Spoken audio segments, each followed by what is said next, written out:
अस्सलामु अलैकुम नाज़रीन। आज की इस वीडियो में हम देखेंगे कि अगर कोई मुलाजिम यकम जुलाई 2025 या उसके बाद रिटायर होता है तो उसको कौन कौन से पिछले जो पेंशन इजाफे हैं वो एडमिसिबल होंगे।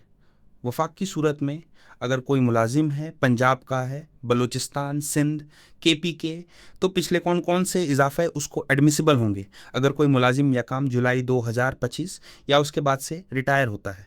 अक्सर दोस्त अभाब के जहनों में ये सवाल पैदा होता है कि मुलाजिम तो आज की तारीख में कोई रिटायर हो रहा है तो उसको फिर पिछले इजाफे क्यों दिए जाते हैं। तो आज अगर कोई रिटायर होता है तो उसको ये 6 इजाफे जो हैं वो एडमिसिबल होंगे। 2011, 2015, 2022, 2023, 2024, 2025 का तो अब मतलब ऐलान हुआ है, लेकिन पिछले जो होंगे वो 5 होंगे, 5 और छठा ये हो गया। तो ये 6 इजाफे उसको एडमिसिबल होंगे। ये इसलिए किया जाता है हुकूमत की तरफ से ताकि पुराने पेंशनर्स और नए पेंशनर्स की पेंशन में एक हम आहंगी रहे, यानी नए पेंशनर्स की पेंशन बढ़े ना या कम ना हो। तो इस तरीके के तहत जो है वो पेंशन के जो सबका इजाफे हैं वो एडमिसिबल किए जाते हैं। तो मैं आपको समझाने की कोशिश करता हूँ। अगर कोई वफाकी सरकारी मुलाजिम आज की तारीख में रिटायर होता है यकम जुलाई 2025 या उसके बाद, तो उसको 2011 का 15% पेंशन इंक्रीज, उसकी जो पेंशन ग्रोस पेंशन निकलेगी और उसने कम्यूट का पोर्शन निकलने के बाद बची जो पेंशन बचेगी जिसको अब बेस लाइन पेंशन कहा जाता है, तो उस पर 15% उसको इजाफा दिया जाएगा, यानी उसकी पेंशन साफ जाहिर है बढ़ जाएगी। 2015 का 7.5%, 2022 का 15%, 2023 का 17.5% ये एडमिसिबल होगा। 2024 का 15% और 2025 का 7% जो ऐलान किया है, तो ये भी आइंदा रिटायर होने वाले मुलाजिम को एडमिसिबल होगा, यानी उसकी पेंशन में ये इजाफे लगेंगे। ये 6 इजाफे हो गए। अब जहां तक पंजाब का ताल्लुक है तो पंजाब ने 2 दिसंबर 2024 के नोटिफिकेशन के जरिए, यानी 2 दिसंबर 2024 या उसके बाद से रिटायर होने वाले मुलाजिमीन के लिए पिछले तमाम इजाफे ख़त्म कर दिए गए।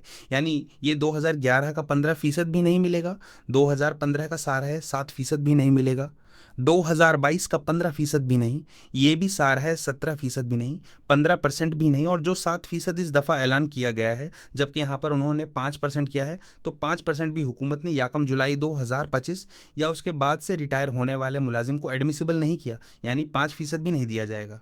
तो ये सूरत ये हाल है इस वक्त। यानी अगर आज की तारीख में पंजाब का कोई मुलाजिम रिटायर होता है आज याकम जुलाई 2025 के बाद, तो उसको किसी किस्म का कोई इजाफा एडमिसिबल उसकी पेंशन में नहीं होगा।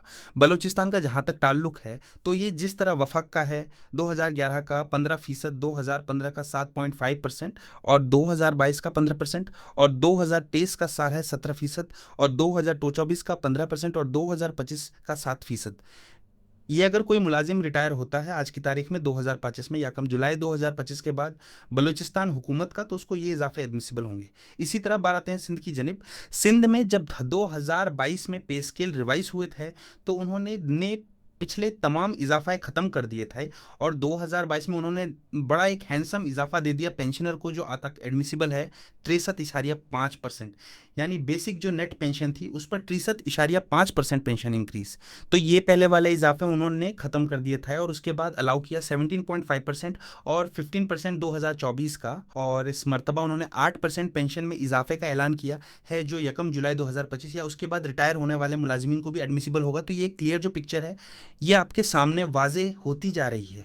अब जहां तक खैबर पख्तूनख्वा का ताल्लुक है तो उन्होंने भी जो 2022 में पे स्केल रिवाइज हुए तो पिछला 2011 का और 2015 का इजाफा तो ख़त्म कर दिया, लेकिन 2022 का जो है सिर्फ 15% इजाफा दिया उन्होंने। 2022 15%, सारहा 17%, 2023 और 2024 15% और 2025 7%। तो ये देख सकते हैं आपकी ये सूरत ए हाल है इस वक्त पेंशन की वफक में और सूबों में। यानी अगर कोई मुलाजिम 2025 में या कम जुलाई 2025 या उसके बाद से रिटायर होता है तो उसको वफाक में ये 6 इजाफा एडमिसिबल होंगे। बलूचिस्तान में भी यही 6 और सिंध में इस इजाफे की वजह से उनके जो पेंशनर्स हैं बराए खुशकिस्मत हैं कि उनकी पेंशन बड़ी वफाक और दीगर सूबों की निस्बत हैंडसम बनती है। जबकि सबसे जो बदकिस्मत सूबा आप कह सकते हैं वो पंजाब का है। क्या आप देख सकते हैं कि यहाँ पर ये इम्तियाजी सलूक या पेंशनर्स के साथ ना इंसाफी मुलाजिमीन के साथ कि उनको कोई पेंशन इंक्रीज जो सबका हो वो एडमिसिबल नहीं है। हालांकि जो तरीकाकार है या उसूल है सबका पेंशन देने का मौजूदा पेंशनर्स को, वो इसलिए है कि पुराने पेंशनर्स और नए पेंशनर्स की पेंशन में एक हम आहंगी रहे, यानी ज़्यादा या कम ना हो। लेकिन यहाँ पर पार्ट देख सकते हैं कि जो अब पंजाब के पुराने पेंशनर्स होंगे तो उनकी साफ जाहिर है पेंशन ज़्यादा होगी, और जो नए इस वक्त रिटायर हो रहे हैं तो उनकी पेंशन यानी उससे भी काफ़ी कम होगी, आधी से भी कम होगी। तो ये सूरत ए हाल है। तो हमारी हुकूमत से ये गुजारिश है, हुकूमत पंजाब से और फाइनेंस डिपार्टमेंट वालों से, कि खुदारा ये पंजाब के पेंशनर्स के साथ ज़्यादती जो है ये इसको ना की जाए, ज़्यादती इनके साथ ये सिलसिला ख़त्म होना चाहिए। और हमारी AGIQA और जो APCA के रहनुमा हैं उनसे भी दरख्वास्त है, गुजारिश है कि वो इस इशू को हाईलाइट करें।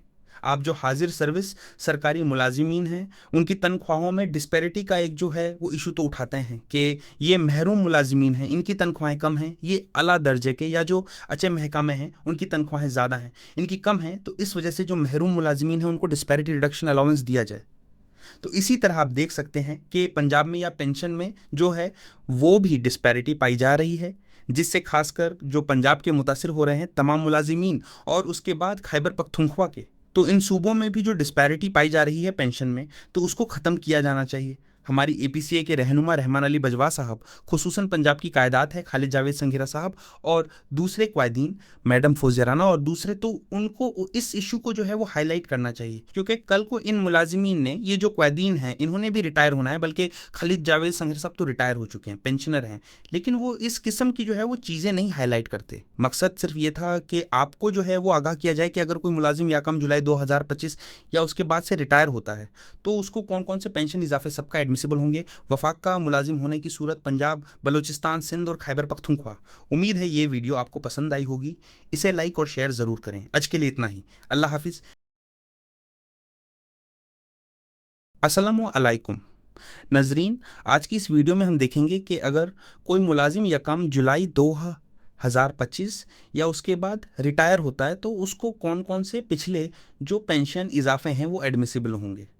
वफाक की सूरत में अगर कोई मुलाजिम है, पंजाब का है, बलूचिस्तान, सिंध, KPK, तो पिछले कौन कौन से इजाफे उसको एडमिसिबल होंगे अगर कोई मुलाजिम यकम जुलाई 2025 या उसके बाद से रिटायर होता है।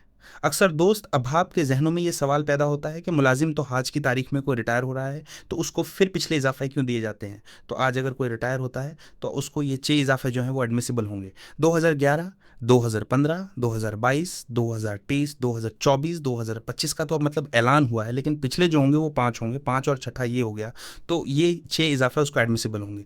ये इसलिए किया जाता है हुकूमत की तरफ से ताकि पुराने पेंशनर्स और नए पेंशनर्स की पेंशन में एक हम आहंगी रहे, यानी नए पेंशनर्स की पेंशन बढ़े ना या कम ना हो।